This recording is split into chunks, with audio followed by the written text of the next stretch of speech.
Cody Damon is, as I said, the president of Media Cause. These are some sharp folks. These guys are hip, and they're going to talk to us about analysis and understanding social media, our footprint, where we've come, so we can better chart the course for where we want to go. And that is really important. There's a lot of mechanics involved, but there's also a lot of high-level strategy. I think Cody is, well, I know Cody is a true expert, and I hope that he's going to cover off on here today. I know he will. Please join me in welcoming Mr. Cody Damon.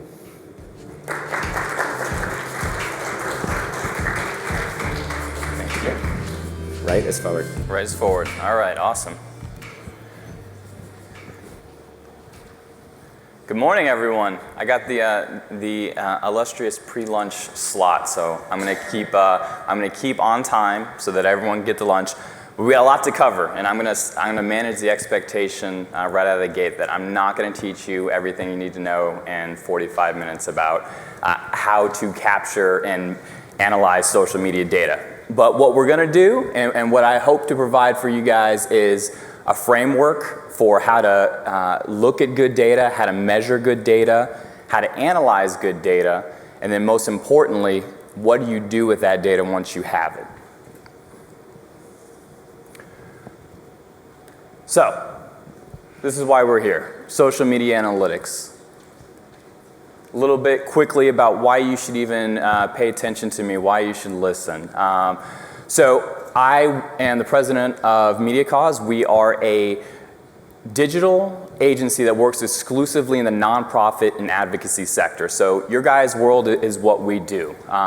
We work with some organizations here within the Beltway that you probably heard of, Natural Resources Defense Council, Futures Without Violence, and some more of the global health players with the Global Fund to Fight AIDS and with Doctors of the World. So that's my name dropping. I'm done for the rest of the presentation.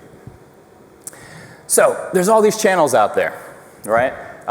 We have a poll question that'll go up around how many different social media channels are your organizations involved in, and this could be a burden. We saw actually Mike right before us was talking about the different channels that Speaker Boehner's on, and how each one of those channels has different constituents, different audiences, different reasons why we're on them.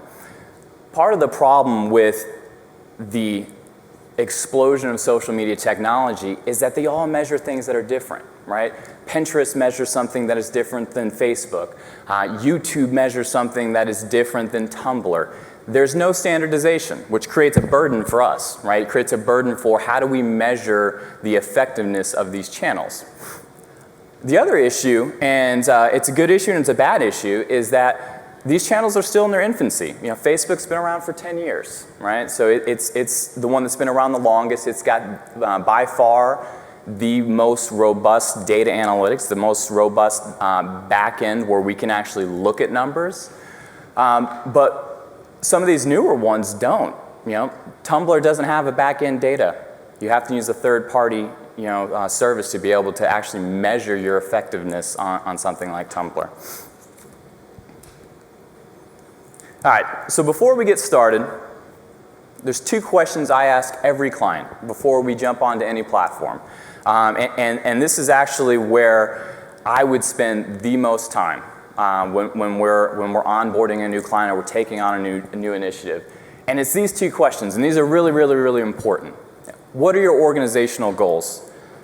Right? How do those translate into what you're doing in digital? And the first speakers actually on the panel talked about this. How do you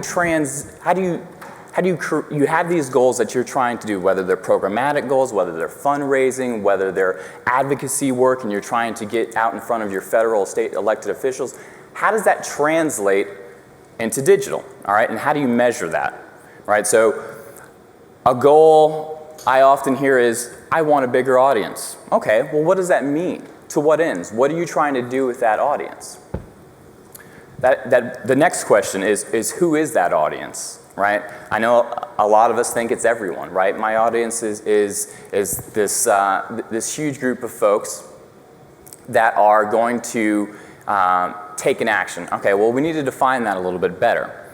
There's actually one of the earlier questions that the first panel got was around how do I garner attention if I'm just getting started? That's a great question, right? It's about focusing in on which platforms your target audience is. So if you are looking to target 45-year-olds who are interested in a certain type of mission, look for the platforms that have 45-year-olds. You're not going to jump on Tumblr, right? All right, so this is, I Googled this a couple days ago. This is like the first page response for when you type in vanity metrics. How many people, just quick raise of hands, how many people have heard of the term vanity metrics, right? Anybody? We got one, all right, good. So what are they? What's a vanity metric? A vanity metric, how I would frame it is that piece of data that makes you feel warm and fuzzy about the amount of time or money you spent into something, but it really doesn't help you understand how you got to whatever that goal was you defined, right? So it may look good to a board to say, hey, we've got 10,000 new followers on our Facebook and Twitter. Okay, that's a nice vanity metric, but what does that mean? What did those 10,000 people do that helped you get closer to what that organizational goal was, what that advocacy goal was, what that programmatic goal was? So what is good data? There's a lot of different places to find good data. I'm going to focus on Facebook for a little bit because it seemed like, especially from that poll this morning, that this is a platform that the majority of us are on. And Facebook, as a platform, has really good data. There's a lot of, has everyone looked at Facebook Insights before? Good, good. So Facebook Insights, for anyone who's managing a page, is a great place to start. There's a lot of great data there. So something like this. This is an example of what you see in Facebook Insights. We can see the types of posts that do really well. Photos versus links. Right? This is actually someplace I want to take a step, and we're going to dive in a little bit, right? So we know photos do well on Facebook. We don't necessarily need our insights to tell us that. I think intuition tells us that when we have a piece of content that is very visual, it's going to do very well, especially on a platform like Facebook where it is a very visual medium. If we see the average reach of this particular post. Now this is for Creaky Joints, so Seth talked about Creaky Joints before, and I'm going to use some of his data to kind of explain where do we find good data. So photos, on average, reach 4,000 people, as opposed to links that reach 2,500. Okay, so that if we were just looking at that at a superficial level, we'd say, let's post more photos. When we dive in a little bit deeper and we see the types of engagement that those are getting, there's a differentiation that I want to point out. And this is really important, that photos are getting a lot of likes, comments, and shares. And that's awesome, right? So if a goal of a particular post was to get a lot of reach, right, we want a lot of people to hear about this message, then we're going to want to use a really strong visual to get those likes, comments, and shares. And a quick dive in as to why. So Seth mentioned an algorithm change in Facebook that is, kind of keeping the reach that you previously had down. One of the indicators in that algorithm that determines whether or not you get more reach is whether or not people are engaging, right? If no one's commenting, and sharing on your content, it's not going to spread. No, Facebook is actually deciding that content isn't good, so they're not going to show it. The difference with links, so we look at links, 2,500 reach, so smaller than photos. But what we actually want people to do with post clicks, they're clicking on the link in there, and we want to drive them somewhere. So two different strategies, right? A strategy of we want to use Facebook to drive someone off-site to take an action on our website, versus we want to keep them on the platform and we want them to help spread a message, right? So Facebook Insights is a great place to start to dive into that a little bit.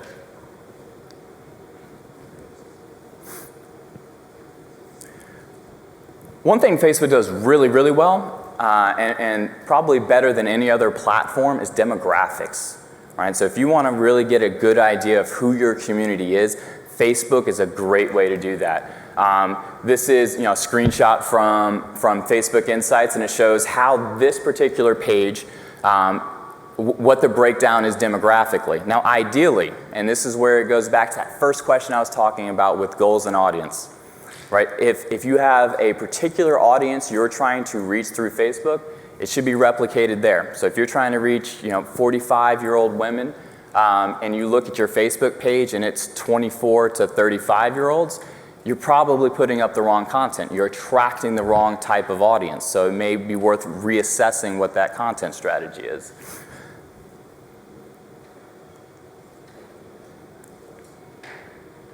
All right, so has anyone ever done this? Has anyone ever actually clicked the export button on Facebook Insights? Great. So this is where the really good data is. This is where if there's any data analysts or folks who love Excel and don't admit that out loud, and if you actually love Excel, this is where you get really, really, really good data. So this is a screenshot. Nothing too sexy there. What Facebook provides is about at least 14 tabs, right? So if we're in Excel, it's 14 tabs wide, as many rows as you have posts. And what this type of data is this is the data that's populating all their visualizations, but it's the raw data. It's the data that I actually, the data that I like to look at, because it allows me to manipulate the data in the way that I find helpful. So what Facebook has shown us is the types of posts, right? It's shown us links. It has showed us photos. What it hasn't showed us is the thing that is really, really important, which is the content analysis. What type of content is really, really performing? So before we get into that, I want to take a step back, right? Because before we get to how do you pull good data out of Facebook, I think it takes a certain framing. And if you take one thing out of this talk today, it's this. And I think everyone that actually was up here before me alluded to this, and I'm really grateful for that, especially the FDA, which I was stoked to hear that this is kind of their framing. It's shifting your organization from this organization-centric communication model, and I'm going to flush this out, to a user-centric communication model. So this is that difference between listening and talking. It's the difference between broadcasting and engaging. And where we find success in social, it's social media, right? Where we find success is when we actually engage our users in conversations, and we get away from that. And a lot of this legacy comes from previous practices within nonprofit organizations where they were successful, and in some cases they're still very successful. And I'm alluding to direct mail, right? We had a model where we would create something and we would send it out. We had our list and we would send it out, and they would engage with that content, but they're purely listening and we're purely broadcasting. This model has shifted everything for everyone, not just nonprofits, but for-profit companies, for government agencies, obviously the FDA, for brands. Everyone has to deal with this, and how you deal with it really is what's going to set you apart and how effective you are in social. So going from this, we're at the center of the communication model, we're going to broadcast out to, hey, what are our audiences? What are our constituencies wanting from us? What do they need from us? What is it that is going to get them involved in our organization and our mission, whether it's advocacy work or fundraising or building memberships? Okay, so we have that framing. We have the framing of we got to put that user at the center. So where's the good data? It's back here again, right? It's right here, but it needs a human, right? Facebook and any of these social channels, they're great at capturing data, but it still takes someone to actually look at it, right? And it sounds like from Mike and Speaker Boehner's office, they are, right? And this is great. This is great to hear when elected officials are looking at what the content is that's resonating, and they're providing it back. So what can humans do? It sounds like the Captain Obvious question, right? What can we do with this data? Well, the two most important things are provide context, okay, and identifying trends. This is something that any social network doesn't do really, really well because they don't know context. They don't know what is the goal of that post you just put up about dealing with long-term arthritis issues, right? Facebook has no idea that that's your goal, that you're trying to get people to engage with that post. All they see is copy, link, or photo, right? They have no idea about the actual content of the post. So one of the things that we like to do at Media Cause is do something like this, and I'll explain this. I'm not sure if you guys can actually see it, but these slides will be available so you guys can actually have a template, because one of the things I want to make sure that I leave you guys with is a practical thing you can do to be able to take data that you're seeing across your social channels and be able to put them into action. So one of the things that we do is we categorize, right? So if you put up 20 posts a month on Facebook, 30 posts a month on Facebook, 100 on Twitter, categorizing them for what matters to you, right? To your organization's mission. So was this post meant to entertain? Was this post meant to inform? Was this post meant to drive traffic somewhere? And then diving in even deeper, what was the actual content? Was it a picture of kids? Babies, right? Babies and cats and dogs always do great on social. Test it, right? Test whether that actually works for your particular audience, because it could backfire. But one of the greatest ways to be able to organize this, and I guess I'll do an impromptu poll. Are folks using editorial calendars to kind of to plan and to dictate what they're going to be putting out on social? Saying some nodding heads? Yeah? Okay. This is a great way to organize this, to measure later, right? To go back with your editorial calendar and say, hey, did that post that we tested around a certain topic, did it work? And then I think one of the things that always surprises our clients is they have a gut feeling about what's really gonna work, and then it falls flat on social. Right? It didn't resonate, and it's using the data to make those decisions as to what content that you're actually putting up on your social networks and going back and revising, right? And one of the things that I like to kind of always emphasize with these editorial calendars is that they're living, breathing documents, right? So yeah, you can plan out a week ahead of time. Sometimes maybe you have a theme for a month, but as we kind of all know with social, things happen quickly and we need to react to them, and we kind of need to shift things around a little bit. So having an editorial calendar that's not etched in stone, but maybe just a Google Doc, and you say, okay, something happened on Tuesday where we can't put this post up that we had planned. We're going to shift that to maybe next Tuesday, and we're going to put in this breaking news story, and we're going to be more reactionary.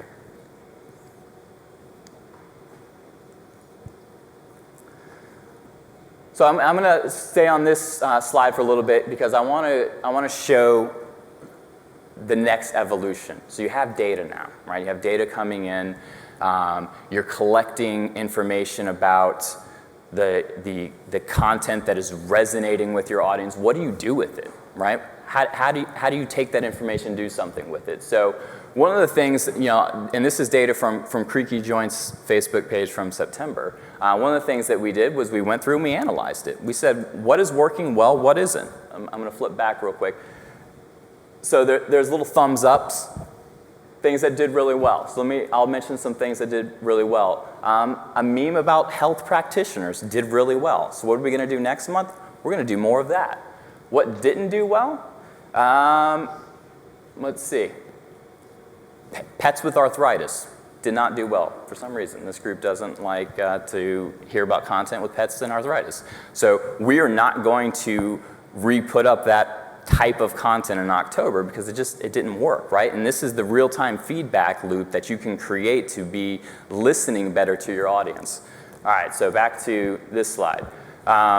It's exactly what I was just talking about, where you look at every single post, right? And this is where it takes time, right? It takes resources, but it's worth it because what you create is an audience that is getting the types of content that they're looking for, and to the earlier point about the shift in Facebook's algorithm, if they're not going to engage with it, if they're not going to like, comment, share, click it, they're never going to see it, right? And this is the kind of unfortunate thing about the pay-to-play model that Facebook has shifted to, is that if you're not creating content constantly that is really going to resonate with your audience, it's not going to get shown. So, you may have had 20, 30,000 Facebook fans that were mildly engaged a year ago. You're probably reaching maybe 1,000 of them now.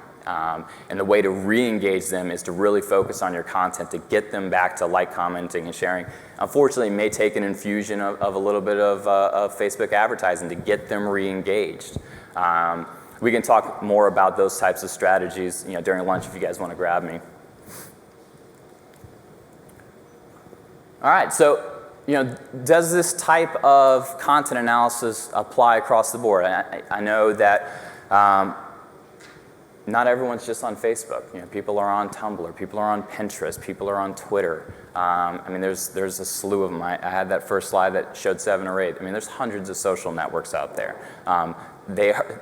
By no means am I advocating you get on all of them. In fact, I would say don't, right? My kind of side note advice would be do the ones that you can be really good at. You don't need to be on all of them. It actually hurts your brand to be on 5 or 6 different social platforms in which you are managing them mediocre, right? Because one of the things about social that we can't control is the fact that someone's first point of contact with you may be on Twitter, right? It may be on Pinterest, it may be on one of these channels. And if it's not actively managed, you've lost that opportunity, right? They chose to connect with you on this platform, and if there's not the content there to keep them, interested, you've lost them, right? They're not going to go say, hey, I wonder if this organization has a Facebook page because their Twitter's not really run that well. It doesn't work that way. You've kind of lost them. So tangentially, only operate on the amount of platforms that you actually have the resources to be successful on. So one of the insights we actually pulled from Creaky, the difference between Creaky Joint's Facebook and Twitter page is that their Twitter audience is different, right? And the content that worked on Facebook didn't necessarily work on Twitter. Right? So this is something to keep in mind too, and I think Mike mentioned this right before me, is that the content that is required on certain platforms is much, much different, right? What we need on Instagram, a behind-the-scenes photo is much different than Twitter, right? Which is 140 characters. So that type of differentiation is important to remember when you're planning out your content strategy. Is what does it take to be successful on Twitter? What does it take to be successful on Facebook? And those things may change, right? And it's like throwing spaghetti at a wall. You throw some stuff up there and you see what sticks, and then you measure it, and you measure what worked and what didn't. All right, so let's go beyond the platforms, and this is where I think social gets really interesting. So what we just talked about were how to frame out a good social strategy, right? Starts with goals and audience. How to look at the data so that it is going to be effective for your audience and your organization, right? By doing a content analysis to see what's actually resonating with your audience. But this is where the value comes, and this is where I think probably a lot of you wanted to look at this session so that you can figure out, am I getting a return on the time and the money I spend on these social channels? It is one that I see probably the biggest issue in the nonprofit community is that connection between my social platforms and action. Social platforms and fundraising, social platforms and fill in the blank for whatever your organization's goals are. So, are folks on Google Analytics? Are we using it and looking at it? This is one of the greatest tools out there. It's free, right? It, if properly set up, can give a lot of great insights. So let me. There we go. This is, I pulled some data from a different client. I don't know if you guys are into birding. One of our clients is the Cornell Lab of Ornithology. They are the leading scientific research group around bird conservation in the States, maybe even globally. But I'm big fans of theirs because they do a great job at data, and they do a great job at being able to provide back to their audience what they're looking for, which is bird stuff. I'm not a birder, but working with these guys, I've definitely been able to identify more birds than I probably should be able to. So I'm gonna go over here and kind of switch it up. So this is, kind of a, make sure I don't fall off here. This is kind of the first screen I look at when I want to start comparing, right? Because this, what it comes down to is resource allocation. Are your social channels worth the time and energy you've been putting into them, right? That's the big question that I think a lot of folks have is, I have an intern who spends 20 hours a week on Facebook, or I have a director of communications who's, juggling 4 different things, or I'm the executive director, I'm it, right? And this is one of those things that I just don't know if I have time for, and is it worth it? So one of the first things that we look at is how much traffic are your social channels driving back to your site where they can complete some type of action. In the case of the lab, this is, they're very fortunate. They get a lot of traffic, right? Which is a lot of data, which is why I'm going to use them, because there's a lot of data for me to kind of explain some frameworks around. Their social channels is the number 5 referral for traffic. 41,000 folks came over last month from their social channels. And their social channels, they're actually only on Facebook and Twitter and YouTube, right? So they don't have this humongous social media presence. They've taken that advice of they're only going to do a few and they're going to do them really well.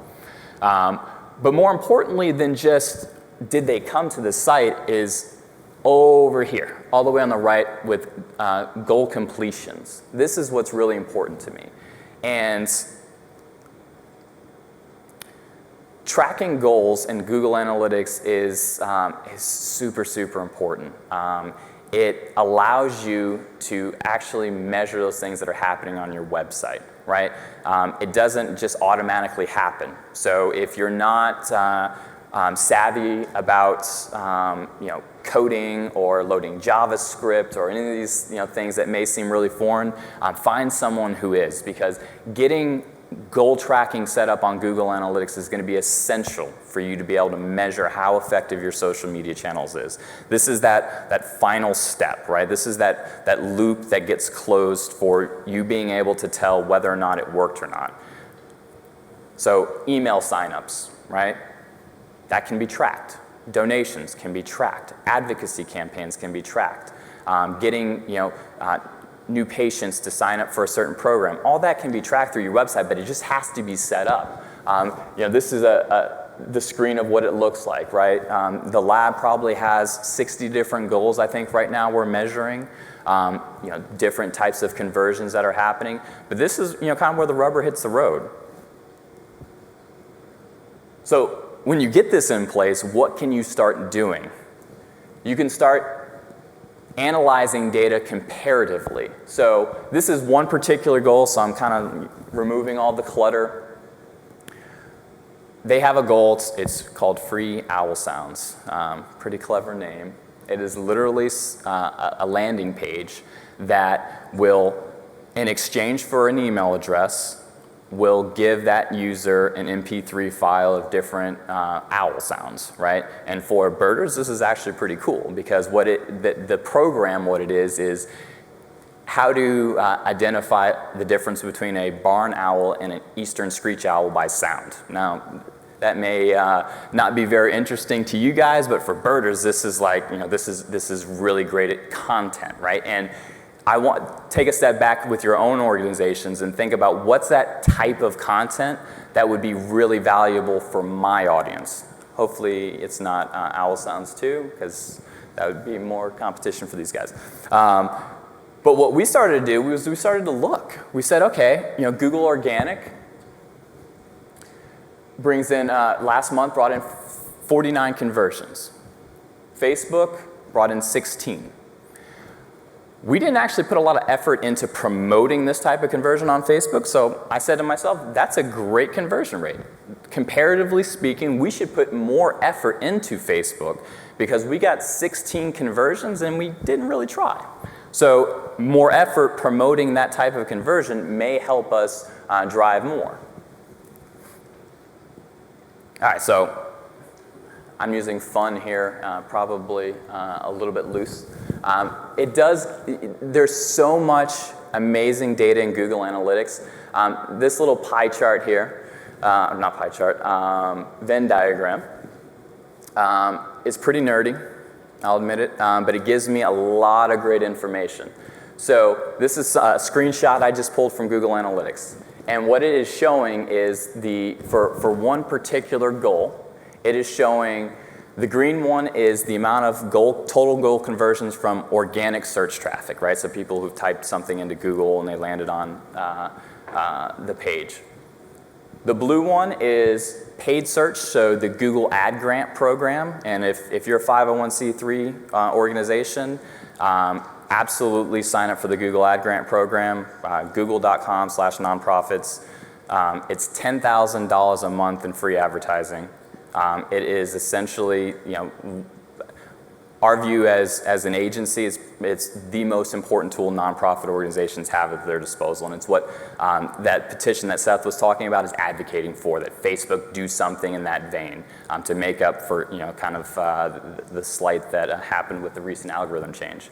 And then this purple circle is social networks. So one of the great things about looking at Google Analytics when you have goals lined up is that you can start to see not just the direct conversion. So someone came from Facebook and donated. Someone came from Facebook and gave me their email address. You can start to see the relationship between your other digital marketing efforts. So if you have a Google Ad Grant and someone saw an ad and came to that page, you can see that conversion. But if they were already a fan of yours on Facebook and maybe checked out a blog post, right? They clicked on one of your Facebook posts, came over to the site, read a blog post, okay, great. 2 weeks later, they saw an ad on Google from your Google Ad Grant, and that was the thing that triggered the conversion, but your Facebook post still had something to do with that. It's called an assist conversion. So Facebook influenced that conversion. It didn't directly lead to it, but the fact that that user's first exposure to your organization wasn't from something like a Google Ad Grant is really compelling. So what the Venn diagram and what Google Analytics can show is start to show that relationship that social has beyond just driving those direct conversions. And I would make a huge argument that this social channels, that's where the value is, right? Social channels, that is where you're getting your day-to-day interaction. You're getting people who are going to see in their newsfeed, they're going to see in their Twitter stream, they're going to see on Instagram. Those reasons why they should be compelled to take action, right? It's the storytelling that when you have a big conversion, when you have a big campaign that you want to engage them with, that's why they actually end up taking the action, right? So it's all those valleys in between your peaks. All right, so something to digest before lunch. Me just repeating back everything we just went over, all right? So step one, defining goals and audience. Spend time doing this. Really spend time, whether you have a bigger staff, a bigger communication staff or a bigger organization staff, or whether you have a really active board and they want to get involved. Define what your goals are and then how do those translate into your digital marketing efforts. Define your audiences, and it may be plural, right? It may be that you have a youth constituency that you need to find one of these platforms that are a little bit younger, like a Tumblr or an Instagram.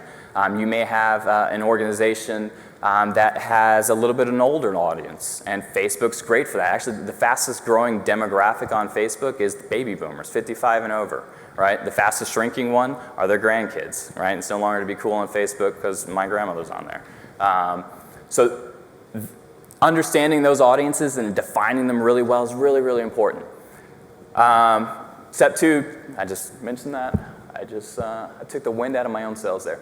Choose social platforms to help you reach your audience. Step 3, and this is where, the understanding what resonates with your audience is so important.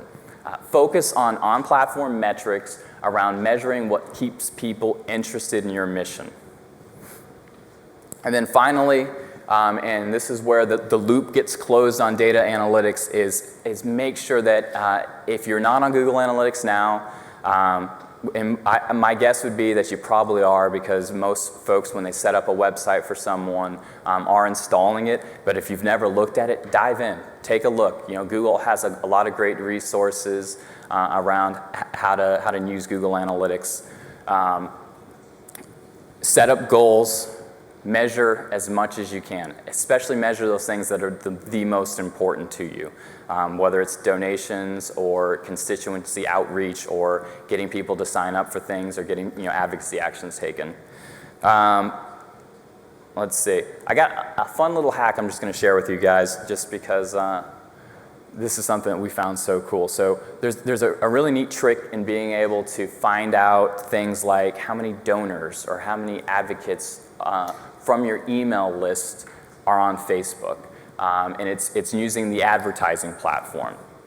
So there's a great feature on Facebook called Custom Audience Tools, and what you can do is you can upload an email list into the ad platform, right? And once you do that, it will tell you how many of those people that are on that email list are on Facebook. So let's say you have 100,000 people on your email list, you'll probably find 40 or 50,000 of them are on Facebook. Now, if you choose to target just your page, and again, this is in the advertising platform, it will give you an estimate of how many of those people follow your Facebook page. The same thing can happen on Twitter. So we've done some really interesting work around this where with the lab, where we've taken this data, there we go. We've taken this data and we've made it actionable. So one of the really cool things that we did for year-end last year, as I'm sure all you guys are gearing up for now, as the big push for the end of the year, is that we did a little test where we targeted just the email list on Facebook, where we used that hack where we uploaded it into the advertising tool, and when we just targeted those folks, we reached 31,000 people and got 5 donations. When we just targeted the Facebook fans, we reached 46,000 people and got 9 donors. Right? But when we mashed those things together, when we had more touch points, and this is a really important kind of notion I want to kind of leave you guys with, is that the more touch points that you can get with individual users, the better. Right? As Seth mentioned, there are a lot of competing interests on any of these news streams, right?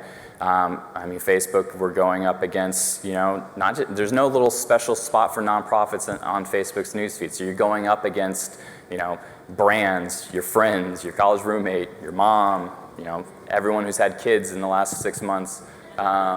So there's a lot to compete against, right? So the notion that we put something up in the news feed and that someone saw it, it's getting diminished. So we got to get more of those touch points. We have to, get them on our email platform. Get them potentially subscribing to us on YouTube. All these different touch points that we have, because what we find is that the more touch points we have, the more effective we're going to be, because things are going to resonate. So when we had multiple touch points for this audience, when they both saw an email from us about this fundraising campaign and they saw an advertisement on Facebook, their propensity to give was much higher. So we reached 24,000 folks, but we had 19 donations. Right? So this is a really small, kind of sample size, but we've seen this play out over time with all of our clients, where the more touch points you have, the more effective you're going to be at actually accomplishing whatever that bigger goal was. All right, so that's That's it. Here's my contacts. Some of you guys have already tweeted me. Cool. I will respond. Emails. That's who we are. So I'm going to open it up, I guess, for a few minutes of questions if there are. Yeah. Thanks so much, Cody. Now, do we have questions here in the audience for Cody? Yeah? Come on down. I got you covered. And the good thing is, what you don't get to ask today, Cody will come to your house to answer tomorrow. Earlier when you were speaking, I wanted to know, how do you calculate what works versus what doesn't work? What metrics are you using? Yeah, it's a great question. We use something at Media Cause we call Resonator Rank, and I'm not going to explain the algorithm because, to be honest with you, it is confusing for me because this is what the data guys do, but I'll break it down in a really simple way. You look at the amount of reach your posts have, and then you look at the posts that are getting the highest amount of engagement, right? What we like to do in kind of the simplified version is get a standard deviation of that across a certain time period. So we deal in months, right? You can do this every week. It would be very taxing, I think. We like to do it in months. So you see the types of posts that do really well. You get an average, right? You get that standard deviation across all your posts for the month. And then you start to compare them. It's a battle, right? It's a battle against which posts did really well and which posts didn't do well. But this is where that editorial calendar can be really helpful because you've already categorized those. So you can say, hey, the ones that were entertaining and that had a positive message, those ones did really well. We want to make sure we produce more of those for the next month. Our ones that took more of a negative tone or dealt with a certain type of subject matter didn't do well compared to the average, so we're not going to produce those again. Other questions here? Saw a hand up. Hello. Hi. How do you access Facebook Insights? I've never even heard of it. And is it for only foundation or professional Facebook pages or individual Facebook pages? Yeah, that's a great question. So it's a feature that's available to any organizational page, right? It's free. Okay, I guess that's one thing I'll make sure I say is it's a free feature. You have to be an administrator of a page, right? Not of a personal profile, right? So the two differences there is that there's the personal page, me as Cody Damon, and then there's the Media Cause page, and that's our business organizational page. If you're an admin of that business organization page, you will have access to insights, and it's actually a tab right when you go to that page. Join me in thanking Cody Damon, the Media Cause. Phenomenal.